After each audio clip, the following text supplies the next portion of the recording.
En Colombia, este fin de semana, el ex jefe guerrillero Jesús Santrich abandonó su esquema de seguridad. El siguiente es el informe elaborado por el coordinador de ese esquema, pues relata que entre las 11:45 de la noche del sábado y las 3 de la mañana del domingo, el escolta no se levantó para la guardia.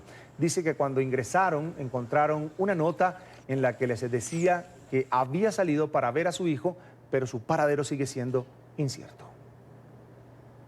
Este es el informe en el que la coordinadora del esquema de Jesús Santrich narra paso a paso las últimas horas desde que tuvieron contacto con el congresista. Da fecha del 30 de junio y va dirigida a la Subdirección Especializada y Mesa Técnica. Ayer 29/06/2019, el PMI permaneció todo el día en el ETCR de Tierra Grata. En la noche se fue a su dormitorio a las 21:00 con su acompañante Daniel. El esquema terminó servicio a las 21:19 y se replegó a sus dormitorios, dejando siempre a alguien de guardia en la noche al lado de la puerta por si el PMI necesitaba salir al baño o cualquier cosa. Relata que tenían un desplazamiento hacia Barranquilla, traslado que no pudieron adelantar. Tocamos la puerta en reiteradas ocasiones, pero nadie respondió. Procedimos con el sargento a trepar la pared para revisar y nos encontramos con la novedad de que no había nada ni nadie. Verificamos si la cama estaba al lado de la ventana trasera, la cual estaba abierta. Al lado de afuera había ubicada unas llantas como escalera. Al consultar al personal de la zona y según el reporte, desconocían su paradero, su escolta tampoco estaba con él. Como novedad, el agente escolta no se levantó para la guardia, así que en la noche no hubo guardia de las 23:45 hasta las 3:00 de la mañana que se despertó el agente escolta. Según informa la coordinadora del esquema de seguridad, Jesús Santrich dejó esta carta. Chatica, me fui a pasar la noche con mi hijo menor, pero no quiere montonera en su casa. Así que cuando lleguen a Valledupar llamen a Daniel y me recogen. Estaré listo a las 8. Atentamente, Santrich. Pero el reporte de la coordinadora del esquema afirma que no lo pudieron ubicar en Valledupar. Fuimos a la ciudad de Valledupar, que fue donde nos citó, y marcamos el contacto de Daniel, pero nadie contesta. Hemos marcado los 2 números que el PMI usaba, pero los celulares están apagados. Nos hemos comunicado con familiares y nadie da razón del señor. Vamos a saludar a esta hora a Miguel Fierro, analista político. Allí lo veo en pantalla. Un buen día. Bienvenido a la mañana de NTN 24. Carlos Eduardo, muy buen día para usted y para toda la audiencia en las Américas. Es un gusto, bienvenido. Estamos frente a la crónica de una evasión, de una huida, un escape anunciado. Por supuesto, pues no podemos hablar a este minuto que es prófugo de la justicia, toda vez que el Poder Judicial en Colombia, en su concurso entre la JEP, el Consejo de Estado, la Corte Suprema y la Corte Constitucional, de alguna manera pues han levantado este tipo de, hicieron parte de esta situación jurídica del señor Santrich de que gozara de libertad y se posesionara en una curul al Congreso de la República, lo cual es una expectoración a las víctimas. Sin lugar a dudas, sí, estamos claramente ante una crónica de una fuga, una evasión anunciada, toda vez de que el señor Santrich no hace parte de los hermanitos descalzos de la Consolata, por supuesto, sino es uno de los criminales más peligrosos del continente. Ahora, señor Fierro, dice este informe entregado por uno de los miembros de su esquema de seguridad que dejó una nota. Aparentemente, Jesús Santrich habría salido por una ventana. Una persona que tiene problemas de visión con la vista. ¿Cómo es que se va de esa manera? ¿Cree usted, por lo que se conoce hasta ahora, de lo último que se sabe en el lugar donde estaba Jesús Santrich, que pudo recibir ayuda externa de otras personas?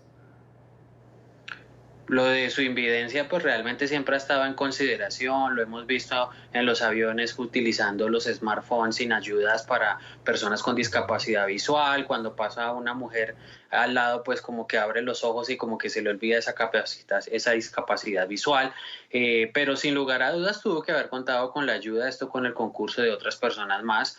Hay que tener en cuenta que el esquema de protección que lo protege a él y a varios miembros del partido FARC, pues son excombatientes porque pues así quedó consagrado en el acuerdo. Es decir, no se desmovilizaron, sino se armaron nuevamente con las armas del Estado para efectos de la protección, cuando se produjo la liberación del señor Santrich por parte de la Corte Suprema de Justicia que ordenó su libertad y todo, pues mismos miembros de su equipo de seguridad haciendo arengas claramente a la subversión y demás, y a los grupos terroristas como ETA. Es extraño que se haya fugado, que algunos no tengan una claridad conceptual. Unos dicen que estaba a punto de sufrir un atentado, otros decían que iba a visitar a su hijo y demás. Lo cierto es que no debió haber evadido su esquema de protección, quienes están prácticamente custodiados por sus camaradas, como él claramente lo llaman en el lenguaje subversivo y revolucionario.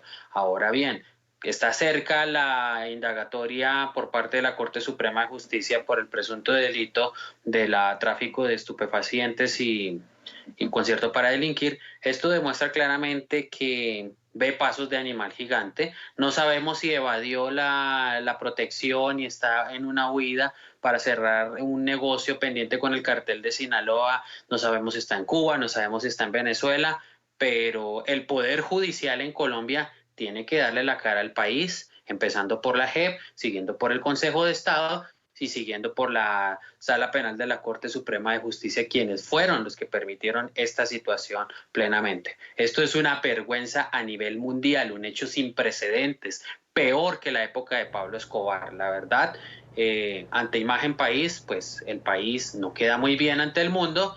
¿Y quiénes pierden en esta situación? Indiscutiblemente las víctimas, quienes no podrán pedir verdad, justicia, reparación, y no habrá una reconciliación clara porque, pues, una vez más queda demostrada las advertencias que se hacían se llevó a cabo el proceso en La Habana y posterior a la celebración del acuerdo, que la voluntad de paz, de reconciliación de muchos miembros de las FARC en sus estructuras de mandos altos no es real. Lo del Santrich demuestra que el proceso no fue un proceso de paz, sino fue un proceso para la FARC, claramente. Señor Fierro, en este momento, ¿la Corte Suprema de Justicia de Colombia tiene elementos suficientes como para ordenar la captura de Santrich? Claro que sí, por supuesto, por varias razones. Primero, las evidencias que se han presentado son irrefutables. Lo que se demuestra el señor Santrich negociando una carga de droga, eso es irrefutable, eso no tiene aristas de montaje, se escucha claramente su voz, se le ve la persuasión para saber negociar y demás. Ahora lo que expresa el señor Marina en los Estados Unidos sobre la participación del señor Santrich en el tema del narcotráfico es claro. Y además, ¿para qué se lleva a cabo la medida de aseguramiento privativo de la libertad? Para asegurar la comparecencia del procesado ante la justicia y evitar un riesgo de fuga, de huida. Y bueno, pues tristemente la Corte Suprema de Justicia no subsanó esta situación y permitió que pues quedemos mal ante el mundo y haya una mala lección para las futuras generaciones. Realmente, ya que nos escuchan en todo el continente, en Europa, en Estados Unidos, es vergonzoso que tengamos que explicar ante nuestros amigos en el extranjero que en Colombia es más grave comerse una empanada en la calle cuya sanción acarre $200 y traficar estupefacientes, ser narcotráfico, da dignidades hasta con un curul en el Congreso de la República. Este es el mundo al revés. Hay que esperar entonces el pronunciamiento ya de la Corte Suprema de Justicia. Por supuesto, el Consejo de Estado, usted lo hacía responsable de la situación de Jesús Santrich. Hoy no se sabe su paradero, no se sabe si va a comparecer a esta citación indagatoria que tenía pendiente con la justicia colombiana. Quiero agradecer a Miguel Fierro, es analista político, por acompañarnos estos minutos aquí en la mañana de NTN 24. Tenga usted un muy buen día. Muchas gracias, Carlos Eduardo, para usted y para la audiencia.